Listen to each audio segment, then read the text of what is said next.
सज्जनों नमस्कार, जय सिया राम। सज्जनों, पिछले वीडियो में पुराणों का उल्लेख किया था। पुराणों के नाम तथा उनकी श्लोक संख्या के बारे में चर्चा की थी। शायद आपको अच्छी ढंग से इसके बारे में मालूम हो गया होगा, अवगत हो गए होंगे। तो सज्जनों, आज उप पुराणों के बारे में चर्चा करते हैं हम। जिस प्रकार 18 महापुराण माने गए हैं, बताए गए हैं हमारे धर्मशास्त्र में, उसी प्रकार 18 उप पुराण भी होते हैं।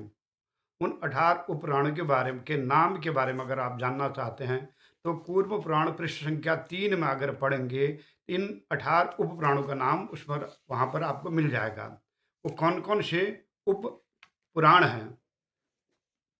तो कूर्म पुराण पृष्ठ संख्या 3 के अनुसार से तो उनका नाम इस प्रकार है: सनत कुमार उपपुराण, नरसिंह पुराण, स्कंद पुराण, शिवधर्म पुराण, आश्चर्य पुराण, नारद उपपुराण, कपिल पुराण, उषना पुराण, ब्रह्मांड उपपुराण, वरुण पुराण, कालिका पुराण, माहेश्वर पुराण, शाम्ब पुराण, सौर पुराण, पाराशर पुराण, मारीच पुराण, भार्गव पुराण और मानव पुराण। ये उपपुराणों के नाम पूर्व पुराण पृष्ठ संख्या 3 में बताए गए हैं। इसके अलावा अन्य भी पुराण भी उपपुराण की श्रेणी में आते हैं, जिनका नाम इस प्रकार है: नंदी पुराण, ये भी उपपुराण के अंदर आता है। शिव धर्म धर्मोत्तर पुराण, ये भी उपपुराण के अंतर्गत आता है। देवी भागवत पुराण, हरिवंश पुराण, गणेश पुराण और मुद्गल पुराण इत्यादि ये पुराण भी उपपुराण के अंतर्गत आते हैं। तो सज्जनों, पुराणों को पढ़ने से कई प्रकार की हमको जानकारी प्राप्त होती है। जैसे अब बोलते 84 लाख योनि होती हैं, तो इसका भी अगर पुराण को पढ़ेंगे, इसके बारे में भी हमें ज्ञान प्राप्त हो जाएगा। 84 लाख योनियों में क्या क्या आते हैं, तो अगर उनके बारे में पढ़ते हैं तो स्थावर की संख्या 27 लाख है। चौपाई अर्थात जानवर जिनके 4 पैर होते हैं, उनकी संख्या 23 लाख। कृमि, इनकी संख्या 11 लाख। पक्षी, इनकी संख्या 10 लाख। जलचर, इनकी संख्या 9 लाख और मनुष्य, इनकी संख्या 4 लाख। ये योनियां बताए गए हैं 84। तो ये भी पुराणों के माध्यम से हमें अवगत मालूम पड़ता है। तो सज्जनों, तो पुराणों के बारे में हम चर्चा कर रहे थे। पुराण के पढ़ने से किस किस चीज़ के बारे में मालूम पड़ता है। अगर हर घर में, हर सनातन के घर में महीने में या कभी न कभी भगवान सत्यनारायण की कथा होती रहती है या करते हैं सज्जन।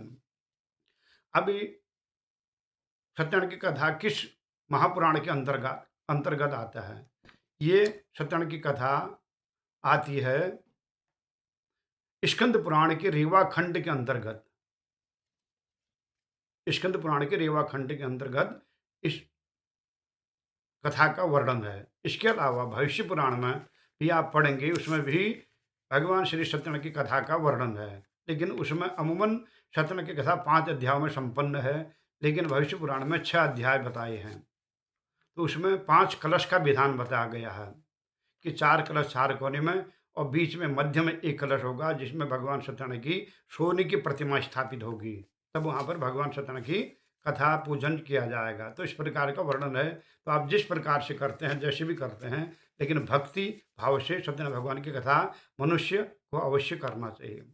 इसके अलावा दुर्गा सप्तशती पाठ हर नवरात्र में ब्राह्मण को बुलाकर या खुद भी लोग करते हैं। अब इसका वर्णन किसमें है, तो अगर आप जाने तो इसका वर्णन मार्कंडेय पुराण के अंतर्गत है। तो सज्जनों, इसके अलावा हर व्यक्ति के मरणोपरांत उसके पुत्रगण या उसके भाई बंधु उस प्रेत योनि की तृप्ति के लिए, उसकी मुक्ति के लिए या उसकी प्रीति के लिए जो है गरुड़ पुराण कराते हैं, जो कि 16 अध्यायों में वो पूरा है। अब किसी पुराण में भी 16 अध्याय तो होंगे नहीं। अब ये जो मरणोपरांत जो हम गरुड़ पुराण कराते हैं, उसका नाम है प्रेत कल्प, अर्थात गरुड़ पुराण से उठाया गया है। ये 16 अध्याय में इसको पूरा किया गया है, जिसमें 1274 श्लोक हैं। और सबसे बड़ा अध्याय, इसमें 13वां अध्याय है, जिसमें 127 श्लोक हैं, और सबसे छोटा अध्याय इसमें 11वां अध्याय है, जिसमें केवल 42 श्लोक हैं। तो ये जो संपूर्ण गरुड़ पुराण है, वो 3 खंड में विभक्त है। 3 खंड कांडों में उसको विभक्त किया गया है। आचार कांड, धर्म कांड, और और ब्रह्मांड कांड, ब्रह्म कांड।